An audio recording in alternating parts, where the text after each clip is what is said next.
নমস্কার, শান্তনু হাজরা বলছি। দিদিরা সব গেল কই? দিদিরা বলতে এই সোনাগাছি, ওয়াটগঞ্জ, কালীঘাট, ব্যারাকপুর, এই দিদিরা সব হাওয়া। এখন মাছি তাড়াচ্ছে, এমনি ব্যবসা চলে না ভারতবর্ষের মধ্যে। এই কলকাতা শহরেই আর দিদিদের ব্যবসাটা মন্দা পড়েছে দীর্ঘদিন ধরে, ব্যবসা চলে না। কিন্তু বাড়িগুলো সব ফাঁকা, লোকজন সব পালিয়েছে। প্রথমে বোঝা যায়নি যে কেন এই এই দিদিরা সেই কবে থেকে এই বাংলার মাটিকে এই যৌন প্রভাব যুক্ত করে তুলেছে। দীর্ঘদিন ধরে তারা সার্ভিস দিয়েছে এবং একটা ক্লাসিক্যাল পর্যায়ে চলে গেছে। বিভিন্ন সাহিত্যে, বিশেষত সমরেশ বসু, সুনীল গঙ্গোপাধ্যায় বা বিমল মিত্র, বিমল কর, এদের সাহিত্যে এরা মহান নারী হয়ে আছে। তাই এই সোনাগাছি দিদিরা কোথায় গেল? মানুষের দায়িত্ব নেই যে তারা কোথায় গেল? তারাও তো মানুষ, তারাও আমাদের সহনাগরিক, তারা কোথায় গেল? এবার বোঝা গেছে যে তারা স্যারের ভয়ে পালিয়েছে। এইরকম তারা একবার পালিয়েছিল যখন বাবরি মসজিদ ভাঙা হয়েছিল, একটা দাঙ্গার পরিস্থিতি সৃষ্টি হয়েছিল, কিন্তু দাঙ্গা হতে দেয়নি তখন বাংলার সরকার, পশ্চিমবঙ্গ সরকার চোখের মণির মতো এই এসআইআর পন্থীদের তখন বাঁচিয়ে দিয়েছিল।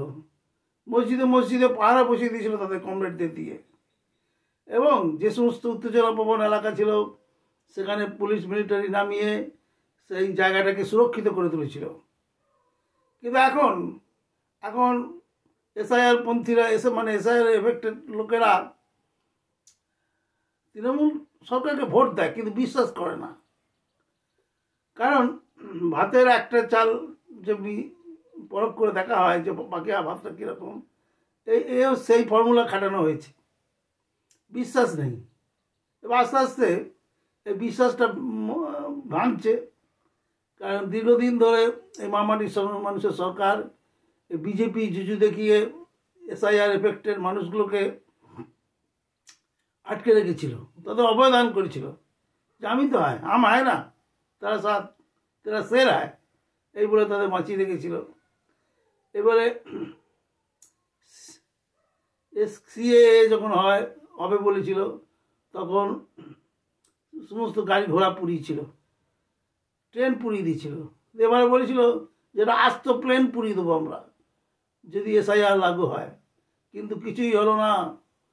আর second in command Abhishek Bandyopadhyay বললেন যে মাটি খুঁড়ে এসআইআর এর যে নেতা তার তুলে নিয়ে আসবো, তার বীজ নষ্ট করে দেবো, আমাদের সোজা বাংলায় যেটা বলে কুপি নষ্ট করে দেবো। এসব এসআইআর ফিসআইআর এখানে হবে না। সে বিহারে করছেন, বিহারে করুন গিয়ে, এখানে হবে না। এখানে এই দিদিরা আজকে দিদারুণ কষ্টের মধ্যে আছে। তারা সব চলে গেছে, বাংলাদেশ চলে গেছে। কারণ এই তার সঙ্গে আরেকটা যুক্ত হয়েছে, একে রামের রক্ষানে, তাদের হনুমান দোসর। এসআইআর করছে, তাদের শুভেন্দু অধিকারী, আমাদের বাংলা বিধানসভার বিরোধী দলনেতা, উনি বলছেন যে সবাই বাংলা ছাড়ো, বাংলা ছাড়ো, triple D, detection, delete, deport. এই ডিপোর্টের উপর তারা জোর দিচ্ছে। ডিপোর্ট মানে হচ্ছে গিয়ে সীমান্ত ওপারে ফেলে দেওয়া। এবং আগের দিনে রোমে যেটা হতো, অপরাধীদের কী করতো, বাঘের খাঁচায় ঢুকিয়ে দিত, এবং হাজার হাজার মানুষ গ্যালারি করা থাকতো, তাতে বসে সেই স্পাটাকাস বলতো যারা লড়তো, সে এখন আছে সে রোমের কলেসিয়াম ভাঙাচোরা অবস্থায়, মানুষ দেখতে যায়। সে হিংস্র বাঘ সিংহদের মাঝে কয়েদিদের ছেড়ে দিত এবং তারা লড়াই করতে করতে মারা যেত। সেটা হাজার হাজার মানুষ দেখে আনন্দ পেত।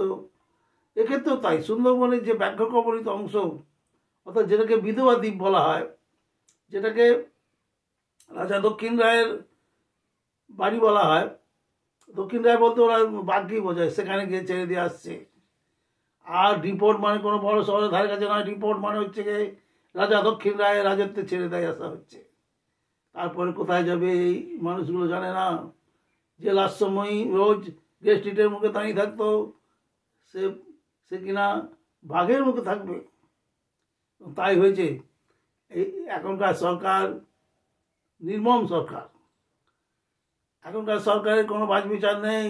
সেই ট্রাম্প থেকে নরেন্দ্র মোদী সবাই বলছে অনুপ্রবেশকারী দূর হটো, এই অনুপ্রবেশকারীদের তার দূর হটিয়ে তবে ছাড়বে। আর এই দিদিরা দিদিরা যাই চলে গেছে, কালকে আবার নতুন দিদি তৈরি হবে, লোকাল দিদি, পরিষ্কার পরিচ্ছন্ন বাংলায় কথা বলা দিদি তৈরি হবে। দিদিদের ভয় নেই, আবার দিদি তৈরি হবে, আবার তার শূন্য আসন অন্য কেউ দখল করবে। এসআইআর করছে, এসআইআরটাকে হতে দিন। আমাদের দেশে সবই তো ঘুষ চলে, এবার ঘুষ দিয়ে কোথায় কি চলে দেখা যাবে। তবে ইচ্ছা থাকলেও এ বিষয়ে আরও কিছু বলার পরে বলা হবে।